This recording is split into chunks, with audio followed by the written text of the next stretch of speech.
Ils arrivent par milliers, une véritable marée humaine constituée de graves malades, de malvoyants et plus encore de rejetés par la société.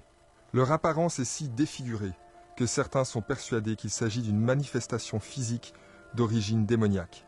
Les fentes palatines pourraient être facilement réparées avec un traitement médical simple, mais au Liberia, elles peuvent persister toute une vie. Des cas de brûlure, de lèpre et de malformation ne sont pas traités. Les cataractes engendrent la cécité et les tumeurs, qui auraient dû être enlevées lorsqu'elles étaient encore minuscules, grandissent dans des proportions énormes, détruisant tout espoir d'une vie normale.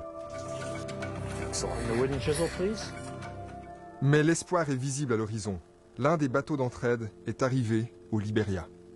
Grâce à une infrastructure mobile, nous pouvons apporter un bateau équipé d'un hôpital moderne. De cette façon, nous n'avons pas à dépendre des ressources d'un hôpital local, qui sont de toute manière inexistantes. Chaque membre d'équipage travaille au bon fonctionnement du bateau pour soutenir les salles d'opération équipées de docteurs et de matériel médical jamais vu au Liberia. Un scanner, une salle de radiographie, un laboratoire d'analyse de sang à bord, la communication avec des docteurs occidentaux pour l'évaluation de diagnostics.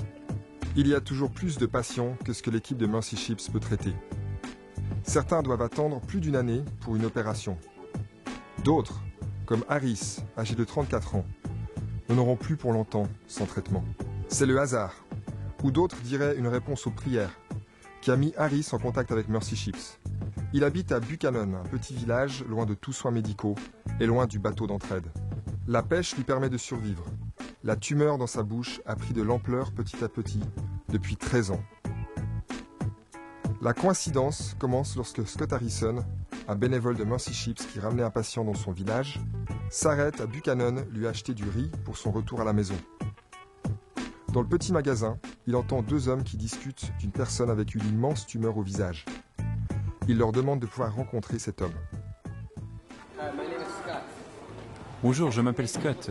Je crois que nous pouvons peut-être vous aider. Si vous me permettez, nous aimerions vous emmener à Monrovia.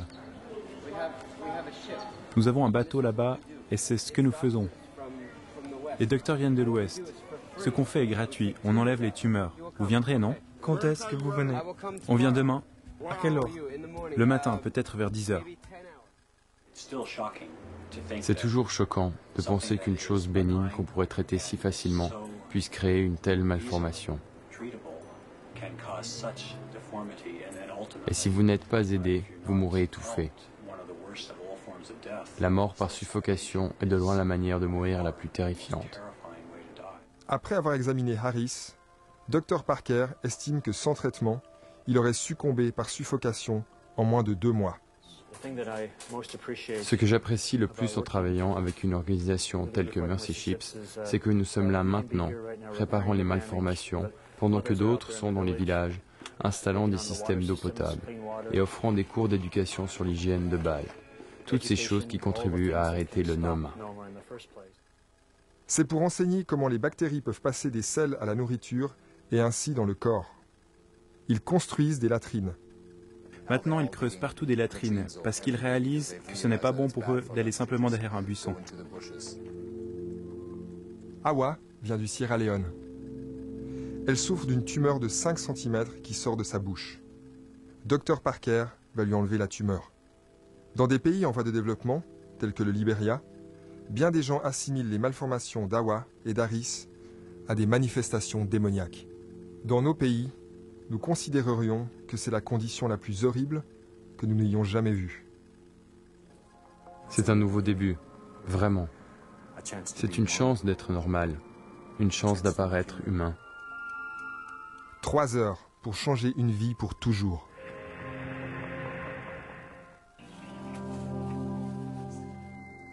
Flomo Tomkor l'homme, âgé de 18 ans, n'a jamais connu une vie normale. Né avec une fente labiale bilatérale, rejeté, il vit depuis 18 ans en marge de la société. J'aimerais pouvoir dire que Flomo est un cas extrême, mais ce n'est pas le cas.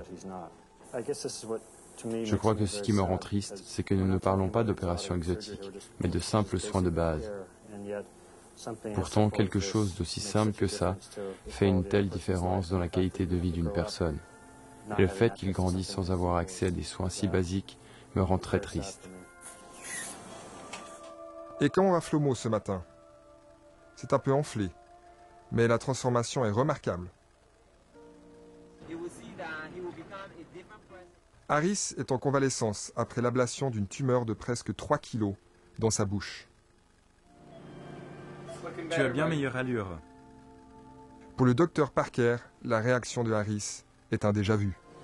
Ça va prendre un peu de temps, mais tu as l'air bien. Tu as l'air OK.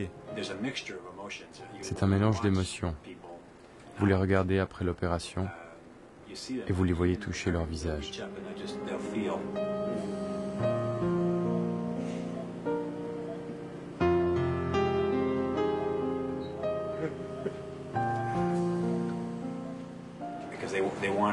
Parce qu'ils veulent s'assurer que cette chose qui faisait partie d'eux pendant si longtemps est vraiment partie.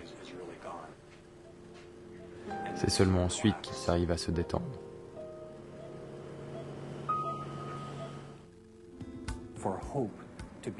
Pour que l'espoir soit crédible dans l'avenir, il doit être tangible dans le présent. Oser croire dans un avenir meilleur est pour eux un énorme pas.